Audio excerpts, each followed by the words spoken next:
These rocks have been hitting our Earth for about 3 billion years and are responsible for much of what's gone on our planet. This is an example of a real meteorite, and you can see all the melting of the iron from the speed and the heat when a meteorite hits the Earth and just how much of it survives and melts. From a meteorite from space, we're over here with an original Sputnik. This is one of the 7 surviving Sputniks that was not launched into space. This is not a copy. The space age began 50 years ago in October, and that's exactly what Sputnik looked like. And it wouldn't be fun to talk about the space age without seeing a flag that was carried to the moon and back on Apollo 11. The astronauts each got to carry about 10 silk flags in their personal kits. They would bring them back and mount them. So this has actually been carried to the moon and back. So that's for fun. The dawn of books is, of course, important, and it wouldn't be interesting to talk about the dawn of books without having a copy of a Gutenberg Bible. You can see how portable and handy it was to have your own Gutenberg in 1455. But what's interesting about the Gutenberg Bible and the dawn of this technology is not the book. You see, the book was not driven by reading. In 1455, nobody could read. So why did the printing press succeed? This is an original page of a Gutenberg Bible. So you're looking here at one of the first printed book using movable type in the history of man. 550 years ago, we are living at the age here at the end of the book, where electronic paper will undoubtedly replace it. But why is this so interesting? Here's the quick story. It turns out that in the 1450s, the Catholic Church needed money, and so they printed they actually hand-wrote these things called indulgences, which were forgivenesses on pieces of paper that they traveled all around Europe and sold by the hundreds or by the thousands. They got you out of purgatory faster. And when the printing press was invented, what they found was they could print indulgences, which was the equivalent of printing money. And so all of Western Europe started buying printing presses in 1455 to print out thousands, and then hundreds of thousands, and then ultimately millions of single small pieces of paper that got you out of middle hell and into heaven. That is why the printing press succeeded, and that is why Martin Luther nailed his 90 Theses to the door, because he was complaining that the Catholic Church had gone amok in printing out indulgences and selling them in every town and village and city in all of Western Europe. So the printing press, ladies and gentlemen, was driven entirely by the printing of forgivenesses and had nothing to do with reading. More tomorrow. I also have pictures coming of the library. For those of you that have asked for pictures, we're going to have some tomorrow. Instead of showing an object from the stage, I'm going to do something special. For the first time, we are going to show actually what the library looks like. Okay, so I am married to the most wonderful woman in the world. You're going to find out why in a minute, because when I went to see Eileen, this is what I said I wanted to build. This is the library of human imagination.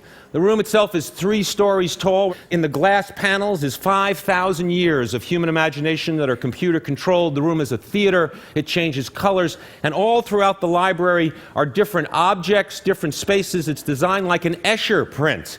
Here is some of the lower level of library where the exhibits constantly change. You can walk through, you can touch, you can see exactly how many of these types of items would fit in a room. There's my very own Saturn V. Everybody should have one. Okay, so you can see here on the lower level of the library, the books and the objects. In the glass panels, all along this sort of the history of imagination, there is a glass bridge that you walk across that's suspended in space, so it's a leap of imagination. So how do we create? And part of the question that I've answered is we create by surrounding ourselves with stimuli, with human achievement, with history, with the things that drive us and make us human. The passionate discovery, the bones of dinosaurs long gone, the maps of space that we've experienced, and ultimately the hallways that stimulate our mind and our imagination. So hopefully tomorrow I'll show 1 or 2 more objects from the stage, but for today, I just wanted to say thank you for all the people that came and talked to us about it, and Eileen and I are thrilled to open our home and share it with the TED community.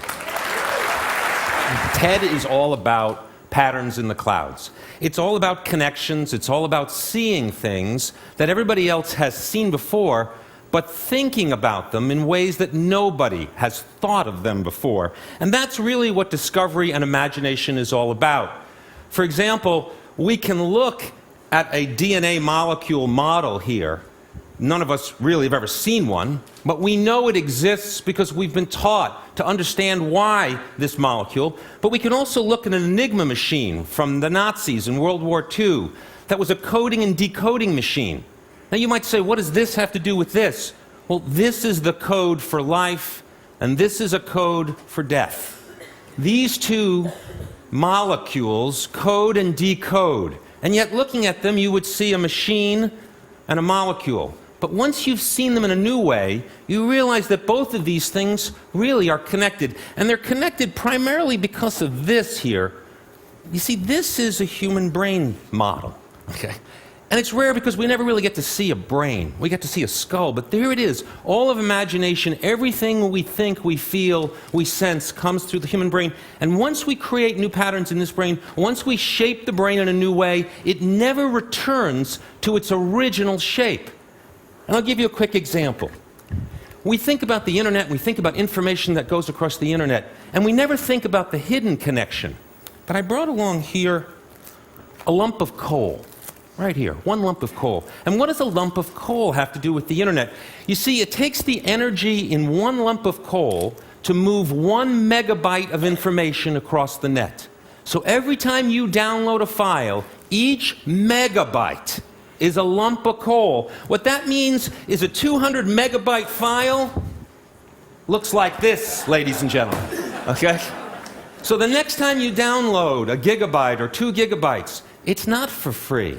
Okay? The connection is the energy it takes to run the web and to make everything we think possible. Thanks, Chris. Okay.